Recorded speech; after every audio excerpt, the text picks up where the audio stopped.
Hi, I'm Jane. In this short video, I'm going to explain you how to run Unit 3 by doing the learning and evaluation activities.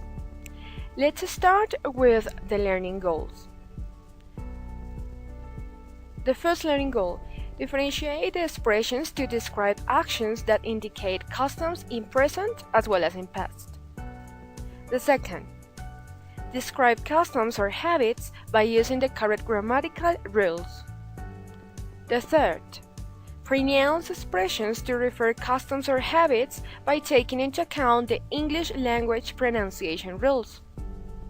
Now let's go through the chapters. The first one: vocabulary. Here you will learn some expressions to refer hobbies and leisure activities. Observe the emotions, the spelling, and the pronunciation rules. Study. Go out with friends. The second chapter is focused on pronunciation. In here you will learn the rules to stress on two-syllable nouns, adjectives, and verbs. Besides, some exercise to practice what you have seen here. Shopping.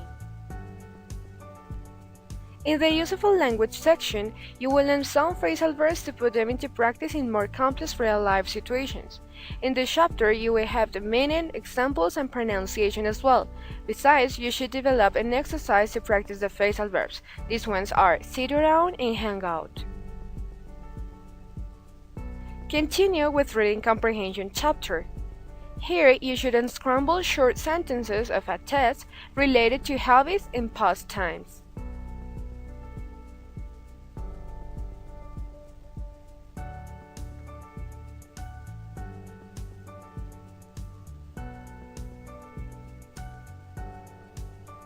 In the listening comprehension chapter, you will watch a video about hobbies and pastimes.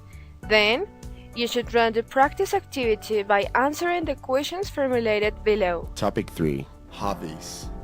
Sam, look at me. I can ride the bike. Awesome. Primeiro.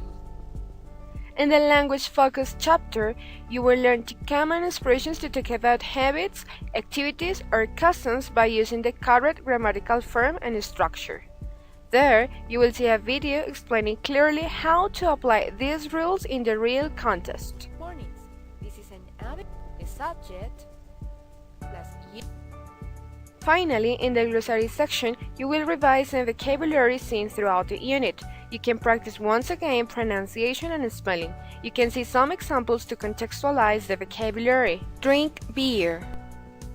Keep on the good job. Go ahead.